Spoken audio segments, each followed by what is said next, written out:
അപ്പോഴേ വളരെ പ്രധാനപ്പെട്ടൊരു കാര്യം പറയാൻ വേണ്ടിയിട്ടാണ് ഞാൻ വന്നത്. സംഭവം എന്താണെന്ന് പറഞ്ഞു കഴിഞ്ഞാൽ, നമ്മളിപ്പോൾ ഒരു 10, 25 വയസ്സ് കഴിഞ്ഞ് കഴിഞ്ഞാൽ നമ്മൾ ഈ നാട്ടിൽ ജീവിച്ച് പോവുക എന്ന് പറയുന്നത് ഭയങ്കര കഷ്ടപ്പാട് നിറഞ്ഞൊരു പരിപാടിയാണ്.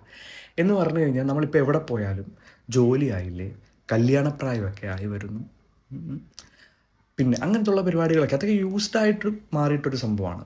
പക്ഷെ ഇപ്പം നേരിടുന്ന ഏറ്റവും വലിയ പ്രശ്നം എന്താണെന്നറിയാവോ? നമ്മുടെ അപാകതകളൊക്കെ അവരിങ്ങനെ അടിമുടി നോക്കി കണ്ടുപിടിച്ചതൊക്കെ പറയലാണ്.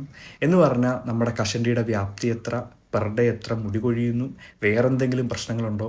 അങ്ങനെ ഇരിക്കുമ്പോഴാണ് വളരെ വെറൈറ്റി ആയിട്ട് എൻ്റെ ജീവിതത്തിൽ സംഭവിച്ചുകൊണ്ടിരിക്കുന്ന ഒരു അപാകതയെപ്പറ്റി ഞാൻ പറയാൻ ആഗ്രഹിക്കുന്നത്. ഇപ്പം ഞാൻ നേരിടുന്ന ഏറ്റവും വലിയ പ്രശ്നം എന്തെന്ന് പറഞ്ഞു കഴിഞ്ഞാൽ ഈ മൂക്കിനെ കൊണ്ടുള്ള തൊല്ലയാണ്.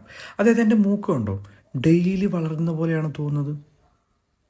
അപ്പോൾ ഏതൊരു പരിപാടിക്കും ചെന്നാലും ആൾക്കാർ ചോദിക്കുന്നത് നിൻ്റെ മൂക്കെന്താ ഇങ്ങനെ വളരുന്നതെന്നാണ്. ഞാൻ കൊടുക്കുന്ന വളമെല്ലാം മൂക്കാണോ വലിച്ചെടുക്കുന്നതെന്നൊരു ഡൗട്ടുണ്ട്. ഈ മൂക്കിനെ കൊണ്ട് ഭയങ്കര തൊല്ലയാണ്. അതായത് ഈ മൂക്കിനൊന്ന് തൊട്ട അപ്പത്തുമ്മൽ.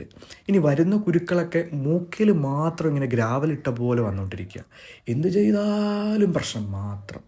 അപ്പം നിങ്ങളുടെ ഏതെങ്കിലും ഫ്രണ്ട്സ് ഇതുപോലെ മൂക്കിനെ കൊണ്ട് തൊല്ല അനുഭവിക്കുന്നുണ്ടെങ്കിൽ അയച്ചു കൊടുത്തിട്ട് പറയാം, നിങ്ങൾ മാത്രമല്ല അതാ ഇതുപോലെ കുറച്ച് ആൾക്കാർ കൂടി ഉണ്ടെന്ന്.